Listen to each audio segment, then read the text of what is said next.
n'importe qui. On ne reconnaît pas un leader parce qu'il est beau, parce qu'il est très éloquent, parce qu'il sait débiter des paroles qu'on conçoit. Merci, on va continuer. Par rapport à sa capacité de fédérer, par rapport à sa capacité de ramener tout le monde vers un discours et une idéologie constructive. Et la dernière actualité politique, ça fait celle qui fait les choses graves à ce moment, démontre que le Nord Kabalibi a eu raison de rester constant. Voilà ce que je t'ai dit. D'accord.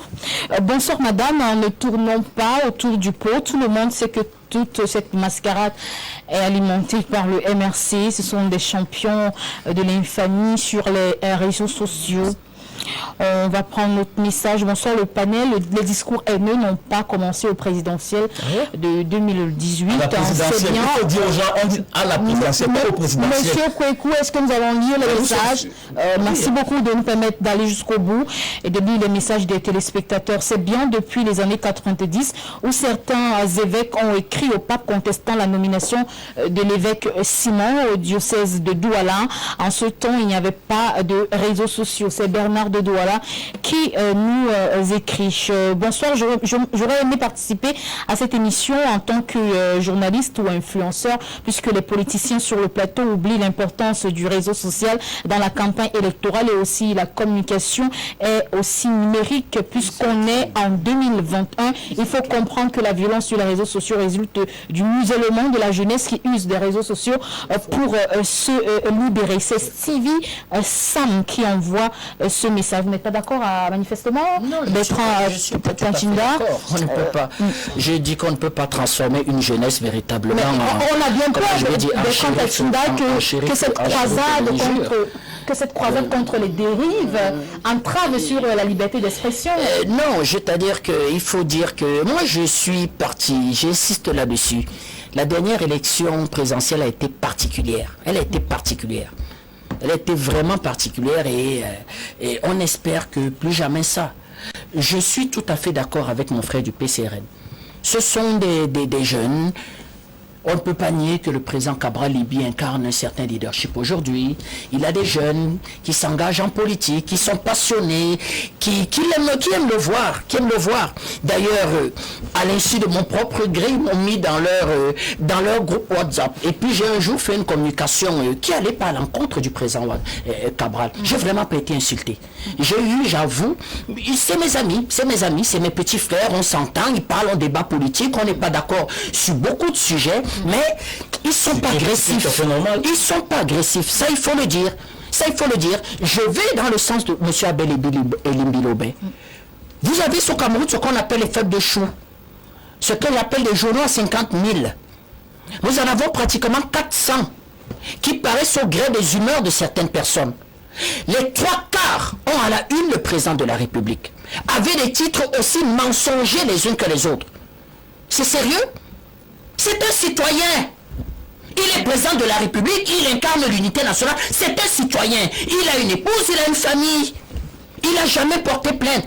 Ces militants n'ont jamais véritablement réagi dans la violence. Et c'est vrai. Si on avait ce parti, avec tous les moyens qu'ils ont, je veux même dire avec la majorité, le poids politique qu'ils ont. Vous vous imaginez s'ils décidaient d'être violents, d'attaquer physiquement? Parce qu'on va voir les militants d'un autre parti qui, eux, sont même pas encore proches du pouvoir, qui attaquaient physiquement. Les menaces de mort, on va en recevoir. Je vais en recevoir. On va en recevoir pendant la présidentielle. Mais on ne l'avait jamais vécu au Cameroun. Dans cette dernière élection présidentielle, au-delà du fait que le discours haineux existe depuis l'apparition de l'homme, c'est-à-dire qu'à partir du moment où les hommes ont apparu sur la terre, eh bien, ils se sont dit des choses pas tout à fait. Mais notre élection présidentielle de 2018 a été particulière. Et c'est pour ça qu'il faudra tout faire pour que 2025, qu'on ne suive pas les mêmes traces, que ce ne soit plus tolérable, qu'on ne puisse plus avoir un parti qui se réclame d'une suprématie, comment je vais dire que tribal par rapport aux autres. C'est pas acceptable ça, c'est pas acceptable. D'accord, très bien. C'est un débat, n'est-ce pas? Ça passe par quoi? Parce qu'il faut le dire, Ça passe par quoi? Ça passe par une culture politique. Ça passe par une formation de une formation. Ça passe par une éducation générale. C'est-à-dire que il est temps que au Cameroun, on commence à comprendre que on doit revoir l'éducation nationale dans sa globalité. Il est temps qu'on amène les Camerounais à s'imprégner suffisamment de leurs origines, de leur histoire, de leur anthropologie. Parce que aussi longtemps qu'on va maintenir les Camerounais opposés, on va faire croire à certains que vous êtes de l'ethnie supérieure, les autres n'ont pas ce droit ceci, l'autre doit cela. Merci. Ça va davantage de frustration. Non, je ne peux pas. Je ne peux pas. S'il vous plaît, ce n'est pas votre temps de parole. Permettez à Didier de dire quelque chose. Qui parle? Ce n'est pas votre temps de parole. Alors Didier, est-ce que vous êtes d'accord avec ces téléspectateurs qui pensent que les réseaux sociaux, c'est l'occasion de vider leur sac? Parce qu'il y a un mal-être quand même, il y a une soif du changement et on saisit donc la libye des réseaux sociaux pour exprimer le besoin. Oui, mais avant de répondre aux téléspectateurs, j'aimerais d'abord réagir aux propos du représentant du nouveau mouvement populaire. Au début de son propos, il présentait les blogueurs, les influenceurs et tous les autres acteurs du digital, les lanceurs d'alerte comme les principaux acteurs des discours haineux sur les réseaux sociaux. Là, je me suis senti touché et surtout qu'il a indexé directement la jeunesse. D'accord. La jeunesse, et il a généralisé. C'est le même... comment on dit ça? Ce sont les mêmes propos que le président de l'Assemblée nationale avait tenus lors d'une session. Il parlait des blogueurs. Il faut connaître qui sont les blogueurs. Qu'est-ce qu'un blogueur? Il faut d'abord connaître le blogueur, c'est quelqu'un qui a une plateforme digitale, ou bien qui a un site internet, qui prend des positions, il relate son quotidien. Et il publie et partage son quotidien avec ses followers, c'est-à-dire ses abonnés. Il peut prendre position sur n'importe quelle actualité et il utilise ses propres propos. Ça, c'est un blogueur. Comment il discipline ses followers? Non, c'est en fonction de sa mentalité, son état d'esprit. Le blogueur, c'est... Non, le blogueur, en général, c'est qu'il y a les droits, il ne faut pas violer certaines lois. Il ne faut même pas violer les lois du pays dans lequel il excelle au quotidien. Parce que le blogueur peut être poursuivi n'importe où, même aux États-Unis, il peut être poursuivi. Vous avez également indexé les influenceurs web. Ces influenceurs web ne sont pas forcément ceux-là qui lancent les discours de haine. Maintenant, il faut savoir parmi les blogueurs, il y a les blogueurs partisans, les lanceurs d'alerte partisans, les influenceurs web partisans. Merci. Qui travaillent pour des groupes. Merci de le préciser. Merci, oui. C'est une bonne précision. Tout à fait. Donc c'est à ce niveau-là, je voulais vraiment dire de... Vous n'êtes pas les principaux responsables. Hein? Non, parce que c'est une erreur. C'est vrai. Même les blogueurs camerounais, membres de l'association des blogueurs du Cameroun, avaient répondu vraiment de façon sévère au président de l'Assemblée nationale. C'est pas parce que quelqu'un est parti parler de la vie privée, par exemple de Kaliss Béala, qu'il est un blogueur. Il s'exprime sur Facebook et du coup, c'est la blogosphère camerounaise qui se sent vraiment insultée. Là, il faut faire la différence. Maintenant, vous avez parlé de ces jeunes-là, de la réaction du téléspectateur qui disait que les jeunes s'expriment. C'est une façon d'exprimer leur indignation sur les réseaux sociaux. Ils veulent un changement sur les réseaux sociaux. Je vais revenir aux propos que j'ai tenus tout à l'heure. Nous avons, et moi je fais partie de cette jeunesse-là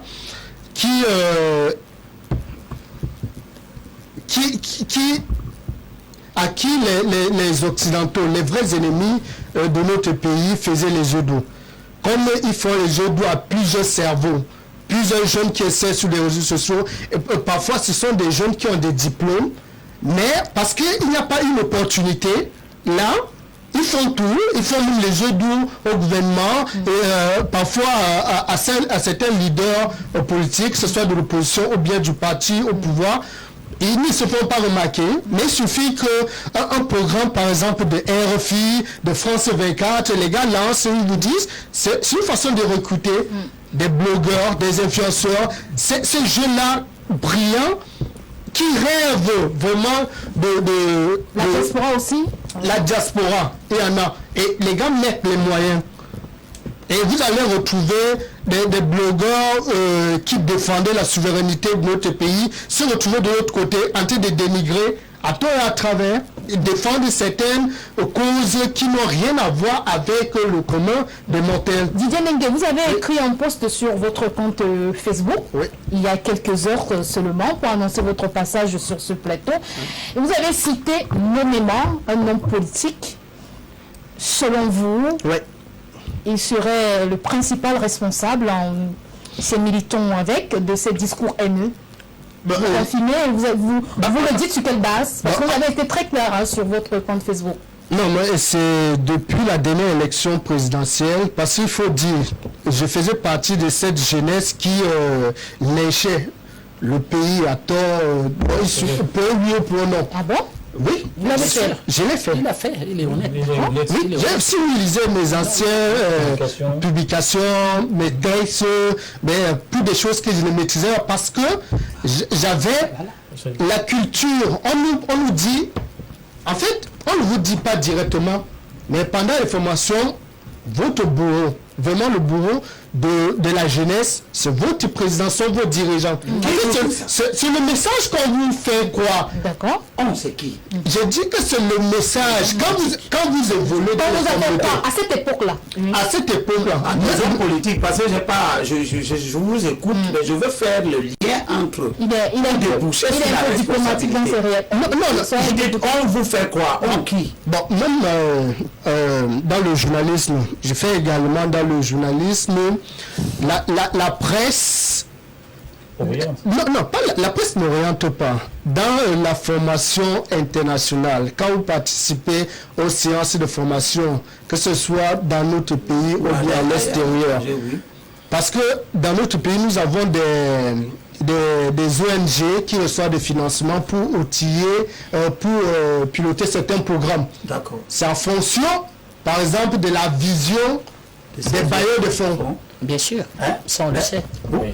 Tu vois le discours, le débat que nous avons eu ici il y a quelques semaines, où quelqu'un qui était des ONG nous essayait de nous démontrer qu'il recevait des financements, mais ça n'avait rien à voir avec les politiques des pays donateurs. Non, parce que quand vous participez par exemple à ces formations, les bouquins qu'on vous remet, les livres que vous devez, c'est la politique extérieure. Ça n'a rien à voir, par exemple, avec les productions du prince Koumane Doumbé ou alors que ce soit Limbi Lobé et bien d'autres. Donc je dis, la faute ici, là, vraiment, j'indexe les pouvoirs publics. Si les pouvoirs publics n'arrivent pas à détecter ces cerveaux-là, les autres vont récupérer.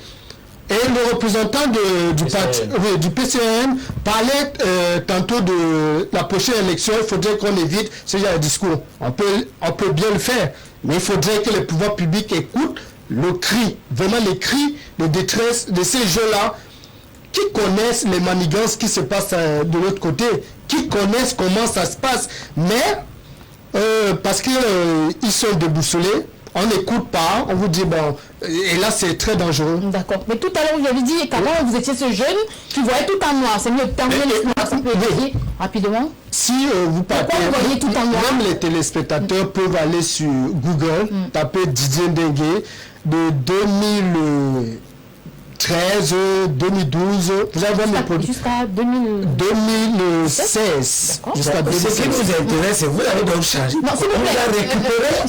Non, c'est moi qui pose des questions, Didier. Vraiment, de 2012 à 2016, allez-y. Bon, même jusqu'à, je parle 2010 jusqu'à 2016. Vous allez voir les productions, les prises de position de Didier. Quand Didier, par exemple, parle du président de la République, ce n'est pas un bien, c'est déjà vous endettez le Cameroun. En fait, il y a tellement de biens. Mais toi, quelqu'un vous avait coopté, vous receviez des enveloppes? Non, c'était pas les enveloppes. D'accord, c'était quoi? Ça n'a rien à voir avec votre. C'est-à-dire, vous êtes influencé depuis votre bas âge. On vous laisse croire que si la voiture du président est tombée en panne, il faut s'intéresser uniquement au véhicule du président. Si par exemple le président endette le Cameroun, il faut seulement regarder le président. Vous ne regardez pas ce que les autres prennent en retour. Donc, ici le bourreau, en fait c'est la culture, c'est ce qui anime la jeunesse. Quand vous lisez les réseaux sociaux, c'est ça. Mais maintenant, Pourquoi vous avez changé de camp? Peut-être parce que j'ai la grâce divine. Je vais aller dans ce sens parce que j'ai toujours, malgré mes prises de position, j'avais toujours ce penchant pour les nationalistes, les panafricanistes, et j'étais trop attaché, et je le reste attaché aux grands frères comme Denis Kobo, le prince Koumane Doumbé, même mon ancien directeur de publication, c'est un panafricaniste, mais s'il ne le dit pas à Thierry, donc j'avais toujours ça, mais il y a eu un déclic. Peut-être lors d'une formation, peut-être c'était au Sénégal, je ne sais pas trop, au Maroc, je ne sais pas trop, mais j'ai travaillé ça et j'ai décidé en 2020, avril 2018, de lancer une plateforme qui va ramener, vraiment qui va aller contre ces discours-là que je tenais avant. Alors, sur les réseaux sociaux, ce qui se dit, c'est que Didier Ndengue a un problème particulier avec Maurice Kamto, puisqu'il s'agit de lui, et vous l'avez cité nommément sur cette publication. Oui, pour revenir sur ma publication, j'ai dit que parmi les militants et sympathisants du MSC, il y en a qui appellent souvent, quand je participe à des débats, ils disent que Didier, tu n'as jamais dit quelque chose de bon en faveur de notre leader. Tu n'as jamais. J'ai dit, dans mon post, je le dis, si il commet un acte vraiment républicain qui épouse ma philosophie, ma ligne éditoriale, je vais applaudir. Parce que je ne suis ni pour ni contre le professeur Maurice Kamto. Donc ça allait dans le sens du deuxième thème, malheureusement, qui ne sera certainement pas abordé concernant sa sortie sur le désengagement des prisons au Cameroun. Mais vous lui reprochez beaucoup de choses quand même. On ne va pas faire dans la langue de bois rapidement. Je vais passer la parole à Ben. Honnêtement, je reproche beaucoup de choses aux fanatiques et à ceux que Denis appelle parfois des pentecôtistes politiques. C'est-à-dire des suiveurs moutonniers. Bien sûr. Des personnes qui découvrent la scène et se disent voilà notre roi, sans toutefois chercher à comprendre comment ça se passe. En fait, ils veulent livrer le pays tout simplement parce qu'ils sont mécontents contre le président de la République ou contre certains de ses collaborateurs. Donc, personnellement, je n'ai rien, vraiment rien, ni contre Maurice Kamto, mais j'ai beaucoup contre ceux qui tiennent les discours qui ne rassemblent pas. Même ici sur le plateau, je ne suis pas d'accord avec les personnes qui insistent sur les aiguilles. Les Bamileke, les bêtises, je ne suis pas sûr que ça rassemble le Cameroun que nous voulons tous. D'accord, très bien. Assez diplomatique dans les réponses, on va s'en tenir à cela. Alors, Abel Enibilobe, pourquoi vous n'aidez pas la commission Moussongue à mieux mener ses activités, puisque vous connaissez manifestement ces acteurs? La première chose... Mais vous ne les citez pas votre question, excusez-moi, n'est pas pertinente. Pourquoi je les aide pas? Comment? Je dis nous. À nous, la société. Nous, à les identifier. Je ne parle pas de vous particulièrement, puisque d'accord. Vous ne faites pas partie de cette commission, vous ne recevez pas de salaire. Je veux d'abord, nos contributions peuvent aider cette commission. Elle écoute les gens, elle voit les orientations intellectuelles et elle peut s'inspirer de ça pour se définir. Ensuite, elle n'a pas forcément besoin d'être tonitruante pour savoir qu'elle peut consulter des gens. Mais la société peut quand même aider la commission Moussongue. La commission Moussongue travaille pour la société. Pourquoi voulez-vous que la société lui soit opposée? Elle travaille pour la construction d'une société. elle définit un idéal. Elle participe à la définition de la politique du gouvernement. C'est-à-dire qu'elle va faire des suggestions au gouvernement. Si vous voulez aller vers plus d'intégration, plus d'unité nationale, voilà comment il faut. Et le problème, c'est que ces idéaux-là, il faut accepter qu'ils transcendent les clivages politiques.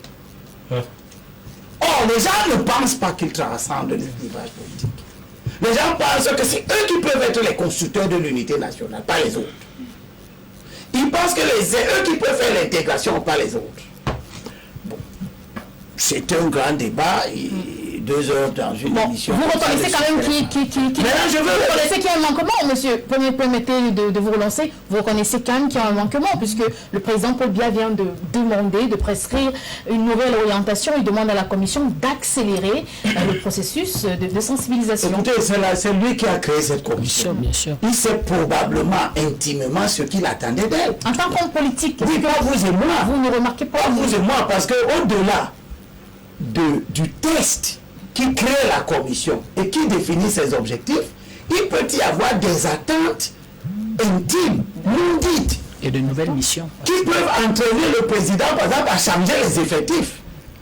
Il peut estimer qu'il avait mis tel parce qu'il pensait que cette personne peut arriver à tel ou tel résultat. Donc ça, je ne peux pas parler de ça parce que je ne suis pas dans la tête du président. pouvoir discrétionnaire. Par contre, par rapport à ce que certains de vos téléspectateurs qui ont réagi ont dit et qui participent justement au déni de la réalité et qui construisent justement la haine. Parce que le déni de la vérité, c'est quelque chose d'extraordinaire. Hein. Je vais vous dire. Vous savez, Hitler avait un discours mobilisateur. Tout à fait. Hitler avait un discours rassembleur.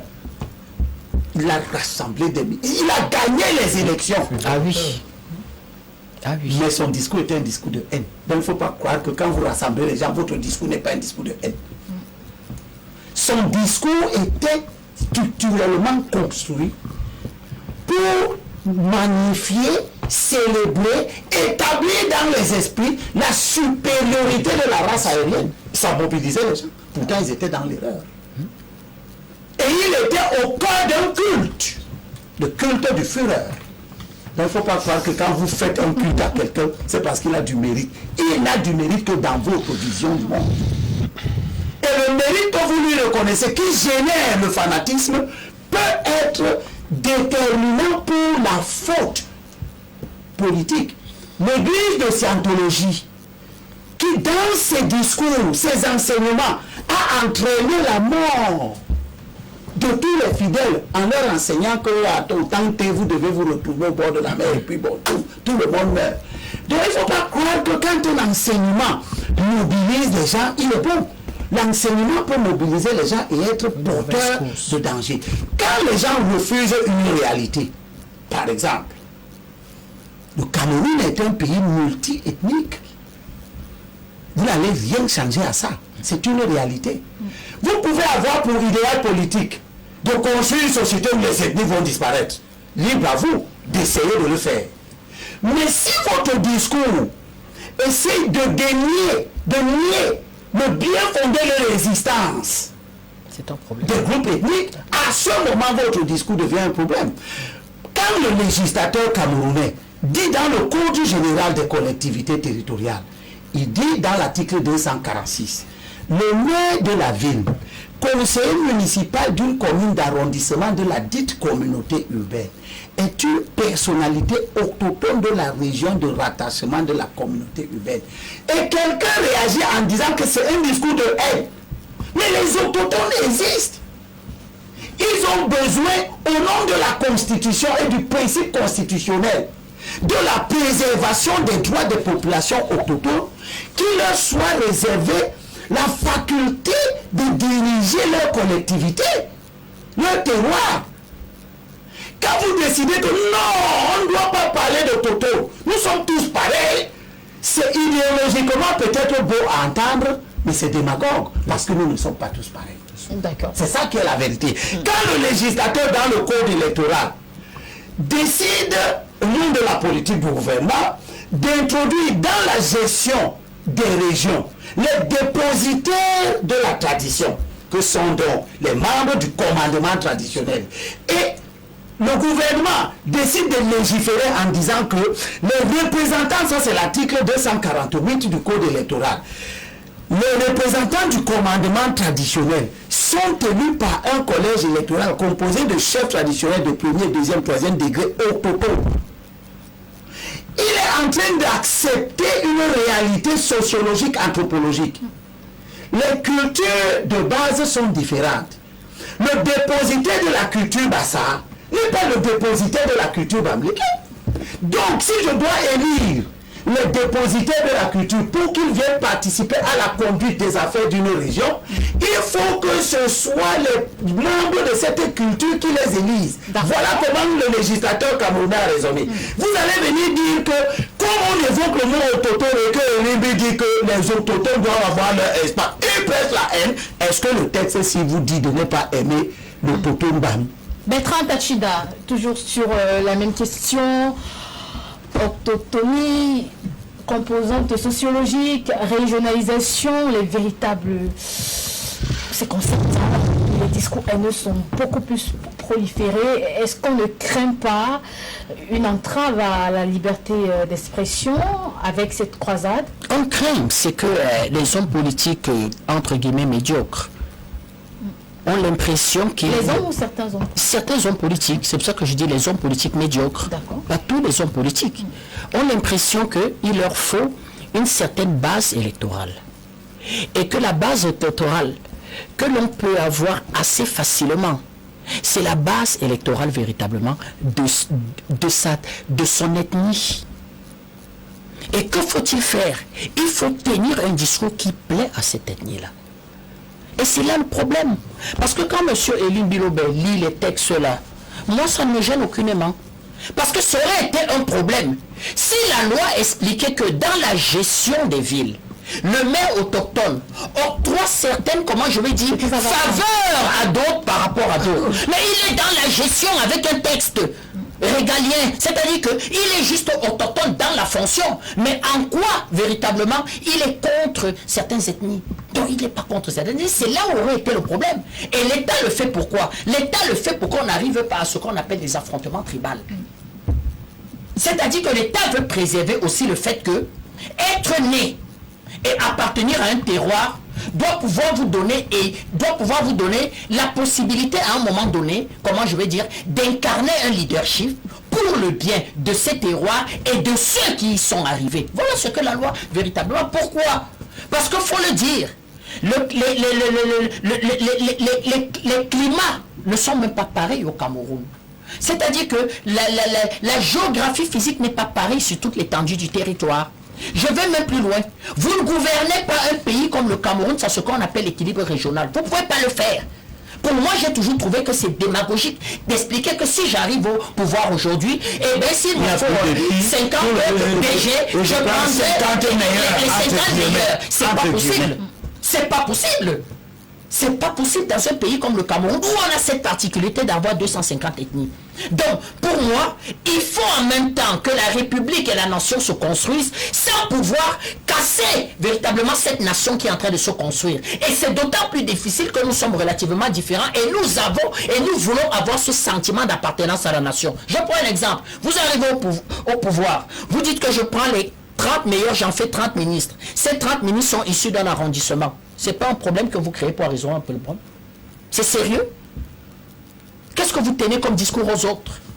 Ils ne sont pas meilleurs. C'est-à-dire que du fait que vous n'appartenez pas à cet arrondissement-là, vous êtes de fait idiot. Vous construisez une nation sur ce type de discours. Donne-moi une petite minute avec l'autorisation de Sandra, juste pour évoquer un truc. Tu arrives dans un établissement bancaire qui a des agences partout au Cameroun. Et dans toutes les agences, tu ne trouves que les ressortissants d'un seul groupe ethnique. Et on te dit qu'ils sont là au nom du mérite. C'est-à-dire que du gardien, de l'agent de renseignement, au type qui est à la caisse, qui reçoit l'argent, qui tient une comptabilité primaire, on vous dit que dont les gens sont arrivés à un stade où, dans la sélection des méritants, il ne les voit que dans un seul groupe ethnique. Et dans ce groupe ethnique-là, il ne voit que dans un seul département. Et dans ce département-là, il ne voit ces méritants que dans un seul arrondissement. Vous croyez que c'est parce qu'on a fait une sélection méritoire? Il y a un fond idéologique à ça. Et pourtant, l'agence est... L'agence est à Eborova. Dans une... Mais elle n'emploie personne à Eborova. Et dans une ville... Elle n'emploie que les ressortissants de telle autre région. L'agence est à Garoua. Elle n'emploie que les ressortissants de cette région. Et on va vous dire... Et c'est là la pertinence de la question. Est-ce qu'on ne risque pas d'avoir une atteinte? Parce que c'est un couteau à double tranchant pour la commission. Il va falloir que moi je garde ma capacité à critiquer les acteurs d'un tribalisme rébarbatif dont ma communauté par exemple est victime. Et ceux qui ne vont pas être d'accord que je mette à nu leur comportement et leurs agissements vont crier au discours de haine. Parce que je vous ai dit, messieurs, l'intégration nationale ne peut pas se limiter simplement à la conduite des affaires publiques. Non. Elle doit nous retrouver même dans la conduite des affaires privées. Je ne crée pas une entreprise pour les gens de mon village. Si on fait de l'intégration nationale, je crée une entreprise pour les Camerounais. Je veux la clientèle de tous les Camerounais. Je dois aussi pouvoir servir en retour tous les Camerounais en termes de redistribution de la richesse que cette entreprise crée.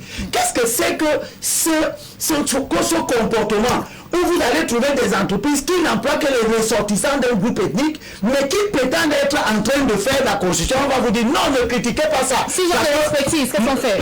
C'est ça que Benjamin vous dit. Comment vous allez donc expliquer aux gens que vous recherchez l'expertise et vous ne trouvez que l'expertise dans le même arrondissement? D'accord, vous chutez, je vais passer la parole à M. Coty. Je termine. Un ministre, il y avait le Cameroun devait envoyer 8 personnes à l'école d'architecture de Lomé. Et Mbouentou, qui était ministre à ce moment, a trouvé 8 Bamileke seulement à envoyer. Dans tout le Cameroun, s'il a vu que 8 Bamileke qui pouvaient envoyer là-bas. Mais on va lui dire que c'est la sélection, d'ailleurs, c'est un concours international.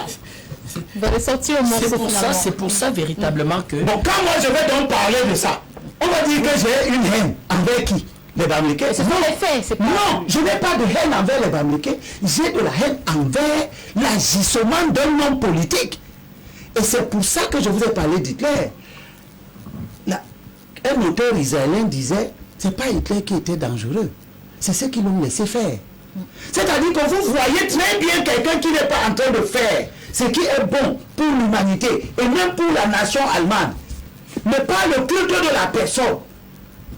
Et c'est pour ça que j'ai placé la ligne éditoriale aujourd'hui sur le culte de la personne et les dérives du culte de la personne. Très bien. Bertrand Tachinda, vous chutez rapidement avant la lecture de message et le mot de fin. Donc c'est pour donc dire que un pays multi ethnique comme le Cameroun doit se construire véritablement sur la base véritable de tout le monde, et c'est en cette optique-là que vous voyez l'armée du Cameroun qui se construit véritablement sur un socle où chacun se reconnaît dans cette armée. C'est aussi pour ça qu'elle est toujours restée républicaine, notre armée. C'est-à-dire que le haut commandement vérifie à ce que quand on fait un recrutement de l'armée, effectivement, on passe dans toutes les régions du Cameroun et on intéresse tous les enfants de ce pays pour se sentir concernés par ce vecteur de souveraineté qui est notre armée. Donc, véritablement, la commission Moussongé devrait même avoir aussi, comme on dit, d'autres missions, parce que le président de la République, dans les textes qui créent ces commissions, eh bien, il laisse la latitude, il se laisse la latitude de pouvoir leur assigner de nouvelles missions. Et notre construction de la nation passe aussi, comment je vais dire, que par l'imposition, même comment je vais dire, des quotas de certains sous-groupes ethniques non représentés. Je prends un exemple simple. Dans l'espace communicationnel, vous avez combien de Makas? Des Pygmées. Ce sont les autochtones, plus qu'autochtones de ce pays qu'on appelle le Cameroun. Vous ne trouvez pas que l'équilibre régional peut réparer ça? Vous croyez qu'ils sont génétiquement moins bons mathématiciens que certains représentants de certaines régions? Voilà les questions qui doivent être posées à la commission Moussongé. D'accord. Je rappelle que vous êtes originaire de l'Ouest Cameroun. Vous êtes camerounais, simplement. Eh ben ouais, je suis camerounais, ouais. Je viens de l'Ouest. Mais il vous dit donc que l'Ouest ne doit pas être ça. sa cible. D'accord, très bien.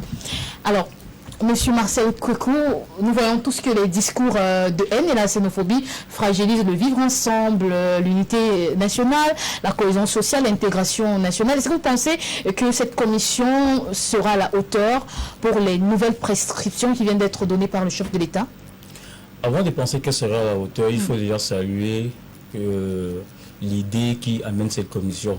Parce qu'il faut noter que cette commission, elle arrive après ce que nous avons eu comme tension sociale, notamment les revendications des avocats, qui, d'ailleurs, lesquelles revendications ont précédé ce qu'on appelle aujourd'hui la crise dite anglophone. Donc, toute initiative qui va dans le sens de ramener l'ordre, de ramener les gens à croire à une idéologie qui prospère dans le bon sens est à saluer. Mais seulement, notre régime, ce gouvernement a pris l'habitude de toujours faire dans le saupoudrage. C'est-à-dire que le tout, c'est pas de mettre une commission sur pied. Comment est-ce qu'on entoure cette commission? Est-ce que la résolution du problème du discours haineux au Cameroun se réduit seulement à la mise en place d'une commission? À mon avis, je te dis non. Parce que, voyez-vous, il est ici question d'évoquer, je vais te répéter tout à l'heure, d'évoquer les politiques d'éducation, les notions qu'on met dans l'éducation générale au Cameroun. Comment est-ce qu'on pense le Camerounais dans 50 ans? On voudrait que ce Camerounais devienne comment? Il est quel type de psychologie, quel type de mentalité? Il faut penser à ça. Et c'est pour ça que je suis un peu très choqué quand j'entends, quand on arrive à croire que on peut réduire les conséquences de la politique sociale ou sociologique de ce régime aux manifestations d'un parti politique qui, pour moi, si c'est celui à laquelle je pense, peut être minimisé. Je suis un peu choqué. Non, le problème, à mon avis, semble plus profond que ça. Quand je dis à mon avis, c'est à l'avis du PCN, parce que nous, on a essayé de réfléchir, comprendre comment on pouvait arriver à terre les discours haineux, amener les Camerounais qui à la base sont partis de plusieurs tribus pour pouvoir faire nation Cameroun, tu vois, comment on peut les amener à davantage croire à l'idéal d'un État unitaire. Et c'est pour ça que dans notre offre politique, vous allez voir que nous prenons le fidélisme communautaire qui inclut la notion. Mais pourquoi tu dis ça? Non, la notion du respect des origines des uns et des autres. La notion de leur passé anthropologique. C'est très important. Si vous voulez, tout à l'heure, si vous avez très bien suivi le propos de M. Abel Milibé, vous ne pouvez pas partir de Douala, aller à l'ouest et vouloir dicter à ceux-là leur mode de conduite, sans toutefois vous imprégner de leurs us et coutumes. C'est-à-dire que vous serez en déphasage avec eux. Donc il faut qu'on arrive, ça de manière très simpliste, à pouvoir accepter que des uns et des autres sont partis de quelque part, tu vois, vous comprenez, et protéger tous les groupes sociaux. Regardez, on a l'impression que le problème se pose seulement au Cameroun. Mais non, tout à l'heure je vous ai dit que ce problème est vieux, c'est-à-dire qu'avant l'avènement de l'élection à l'élection présidentielle, on avait déjà ces querelles-là. Les États-Unis, par exemple, qui ont connu pire que ça, ont trouvé une solution qui, même bien qu'elle date, n'arrive pas vraiment à... La raison n'est pas vraiment pris, mais elle est quand même là. Ils ont créé ce qu'ils appellent la discrimination positive, où ils ont commencé à gérer les quotas. Donc tout a éclaté en 2018 alors? Puisque vous dites que ça je pense que 2018 a profité, je le dis encore, du progrès scientifique. C'est-à-dire que le progrès scientifique, les progrès scientifiques ont réussi à mettre à nu ce que nous on essaierait d'entretenir de manière sous-jacente. Il faut le dire, il faut le reconnaître. Parce que on a toujours entendu dans nos communautés comment on traitait ceux d'ailleurs. Ça m'a manqué, vous comprenez? Donc, ce qu'il y a lieu de faire, à mon humble avis, c'est d'amener nos dirigeants le régime en place, qui a encore je ne sais pas combien d'années, a intégré qu'il faut revoir toute l'éducation nationale. Il faut rester éducation là.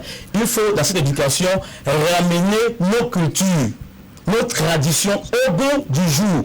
Il faut amener tous ces gens conformes à les normes là. Je veux parler des administrateurs, les sous-préfets, les préfets, à comprendre qu'ils doivent, quand ils sont installés, intégrer, s'approprier des cultures territoriales. Du moins, là où ils viennent administrer. C'est très important. Mais ils ne sont pas les seuls. Ils ne sont pas les seuls. Moi, j'ai vécu une scène un jour, permettez-moi d'en parler, un sous-préfet qui était à Douala 5e, je ne vais pas citer son nom. Je suis sûr que ce monsieur est né peut-être à Lokadouma, que ce n'est pas le concours de sa mission au Bakaroya, à la mission de Yaoundé, qu'il est arrivé pour la première fois à Yaoundé, dans une ville plus ou moins citadine, et là il a réussi à avoir le concours de l'ENAM et son premier poste on l'envoie à Douala 5e. Imaginez ce type d'individu. D'accord, très bien. On peut imaginer les conséquences qu'il peut avoir dans la gestion de cette cité-là. Donc tout ça est à revoir. Le problème est plus profond que cela. Donc il faut qu'on essaye. Il faut pas qu'on se limite seulement à voir ce que certains politiques nous ont fait voir. Moi je ne dis pas que certains politiques n'ont pas profité des réseaux sociaux pour davantage impester l'environnement sociopolitique du Cameroun. Ça c'est une évidence. D'ailleurs nous on en a souffert. Mais je dis si on veut résoudre le problème, nous devons le penser plus profondément que cela. Très bien. Disait Dengue, Abel et Limbe parle de faux profils, ces faux profils qui sont créés pour lyncher, tenir des paroles très acerbes vis-à-vis du pouvoir en place, manifestement.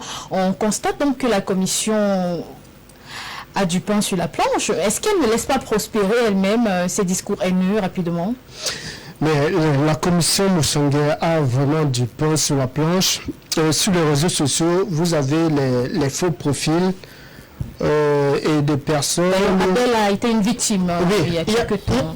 On les appelle généralement des trolls. Donc, les trolls, ceux-là qui envahissent les réseaux sociaux uniquement pour nuire, pour faire passer certaines philosophies, des politiques qui ne cadrent pas avec l'environnement, qui veulent absolument détruire.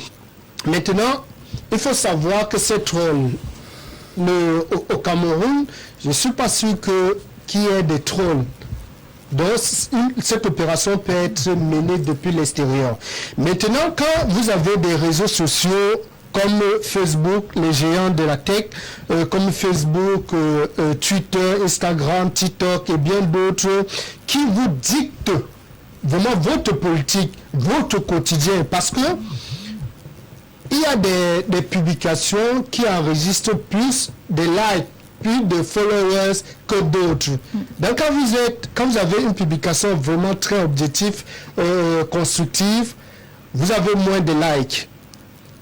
Mais si vous publiez par exemple un discours ou bien une vidéo de sang, de division, de guerre concernant votre territoire, même si la commission Moussongué engage une police digitale pour pouvoir signaler, pour que ces publications soient supprimées par les GAFA, c'est-à-dire par les géants, parce que les maisons mères, c'est aux États-Unis. Et ils ont des relais, par exemple, ceux qui gèrent l'Afrique, je pense qu'ils sont basés en France. Il faut traquer. Je dis, même si on engage des milices sur la toile, tant que la maison mère, les relais à partir de la France ne coopèrent pas, tant que ça sert les intérêts, vous allez beau signaler. Ils vont certainement essayer de réduire la portée de votre publication, mais ça sera pas supprimé. Mais si une publication pareille vient par exemple de ces pays-là, les grands pays entre guillemets, mais ils vont supprimer sans votre accord, sans même qu'on ait eu le temps de signaler que c'est un poste dangereux. Non, mais ce que nous dites est pertinent. On l'a vu avec Trump. On l'a vu avec Trump. Quand ils ont estimé que la dérive de Trump nuisait à l'image des États-Unis, il demande l'accord de personne. Tant que ça respecte les politiques africaines, vraiment, il laisse. Maintenant, qu'est-ce que la commission Moussongue peut apporter comme solution? Il faut promouvoir l'expertise locale. Nous avons des jeunes Camerounais qui ont des applications, des réseaux sociaux qui peuvent challenger cela. Parce que si notre pays, si la souveraineté du Cameroun est menacée, à un moment donné, il faut couper ces réseaux sociaux. Et il faut, non, je l'ai dit, sans état d'âme, il faut couper et promouvoir les réseaux sociaux du Cameroun. Il y a des jeunes comme Dikalo, nous avons plein d'autres. Mais l'État du Cameroun... Qu'est-ce qu'on va faire les notions de liberté? Non, je dis la liberté a ses limites. Ça c'est limite. Il y a les États, je vous dis par exemple, aux États-Unis, les États-Unis qui sont considérés comme l'exemple du monde. Le président Trump, on a supprimé ainsi que, je pense, environ 1000 comptes Twitter, Facebook, des républicains. Donc quand l'État, vraiment, quand le pays est menacé, il faut en arriver là. Peut-être il faut baisser par exemple la connexion Internet, parce que les gars... Mais ce qu'on parle de liberté d'expression... La liberté d'expression... Non, ça a des limites. Il y a des pays qui ont supprimé ça. Ça n'a pas eu de coût. Elle ne peut cependant pas s'exercer sans limite. Donc Sandra, pour chuter, je dirais à la commission qu'elle doit s'intéresser aux jeunes. Nous en avons au niveau local qui demande juste un encadrement. D'accord, très bien. On va sur ce rapidement, M. Kokou. On vous passe la main, votre mot de fin. Quelle idée nouvelle pour cette commission qui a visiblement du pain sur la planche? Je crois que ce qui a été dégagé ici là est suffisamment révélateur de ce que cette commission a du pain sur la planche. Donc, on ne peut pas davantage les souhaiter mieux que la réussite. Mais il faut avouer que ce qui se passe au niveau des réseaux sociaux émane de ce qu'on vit quotidiennement. Il y a des frustrations. Il y a des frustrations. Je pense que on devrait amener l'État du Cameroun, le gouvernement tout au moins, à davantage pouvoir laisser les gens s'exprimer, les gens manifester leur mécontentement et leur contentement. Parce qu'à force de comprimer les gens, à force de comprimer les populations, ça peut s'exprimer. Ils peuvent trouver d'autres voies d'expression. Maintenant, nous, au PCRN... Comme quoi, la rue Oui, pourquoi pas. Mais il faut je ne vais pas le dire sans toutefois condamner aussi ces compatriotes qui, à longueur de journée, prennent sur eux de vouloir noircir l'environnement sociopolitique. Parce que je vous assure, moi-même j'étais victime. Et oui, j'ai été victime. Il y a un monsieur avec qui je suis ami là. Quand il balance vraiment, c'est ahurissant. Vous imaginez vos enfants qui sont vos amis dans ces réseaux. Quand ils voient ça, ils voient comment un monsieur vous insulte votre papa, insulte votre grand-père, insulte toute une famille. Ce n'est pas très beau, ce n'est pas très bien. Vous comprenez, ça ternit même toute l'énergie que vous fournissez pour éduquer vos enfants, même votre personne. Donc, il y a un réel problème d'éducation générale. Et c'est pour ça que moi, je continue de dire que nous, on a une offre politique. J'invite tous les Camerounais, du point de vue qui nous suivent, à pouvoir s'approprier cette offre politique, à s'imprégner et à voir ce qu'il y a de bien là-dedans. Peut-être que ça peut être là le début d'une solution. D'accord. Bonsoir à tous sur le plateau. Je suis Marie-Jeanne Benga. À la commission Moussongue, une commission purement anglophone. Où est la coloration multiculturaliste dans cette commission? Quelle action a-t-elle déjà menée? C'est une commission budgétivore, un autre gouffre à sous. Le pays est vraiment risqué. Vous avez les membres de la commission, on les lit, hein. Comme ça, il verra qu'elle n'est pas typiquement anglophone. D'accord. On va lire le message et conclure cette émission. Bonsoir à tous. Bertrand Tachindam, meilleur de sa génération. Merci à vous, Rodrigue. S'il vous plaît, quelqu'un peut-il nous aider à mener des enquêtes pour savoir combien est-ce que cette commission prend à l'État camerounais? D'accord, on va prendre une autre réaction. Bonsoir à tous. Abel Elimbi Lobé fait partie de ces hommes politiques que le Cameroun va regretter dans 50 ans. Il est constant et il n'a rien à faire avec le MRC. Très belle thématique, bravo à la dame, à vous représenter valablement la femme, merci beaucoup. On prend une autre réaction, s'il vous plaît monsieur Kokou, arrêtez de chanter les éloges de Cabral Libi. Depuis qu'il est député, nous ne voyons pas concrètement ce qu'il fait, même dans son union et qu'il est natal, aucun sac de riz déposé. Ça veut dire que ça veut dire que il faut pas laisser ça passer. Ça veut dire que ce téléspectateur ne suit pas l'actualité de son député, l'honneur Cabral Libi. S'il suivait l'actualité, il aurait compris que l'honneur Cabral Libi distribue les sacs de riz, c'est ça? Non, c'est pas ça le rôle d'un député. Justement, on comprend que il est habitué à ce que un certain parti avait habitué les Camerounais. Mais il est pour un bon culteur. Non, pas du tout. L'honorable fait même plusieurs actions. On a, par exemple, nous avons des coins où il a réussi à mettre des pirogues pour pouvoir desservir les populations de Kwahino. Donc il a fait beaucoup d'actions. C'est pas les sacs de riz. Mais ce qui est meilleur, ce sont ses propositions au niveau de l'Assemblée nationale. C'est ça qui est important. Ce n'est pas les sacs de riz. Je demandais à ceux qui nous dire qu'est-ce que, par exemple, celui que tout le monde respecte maintenant, là, on venait du S. Merci beaucoup, vous avez réussi à nous prendre 30 secondes. Bonsoir à tout le panel, s'il vous plaît. Sandra Peignet, il faut je suis contre non, mais parce que vous avez raison,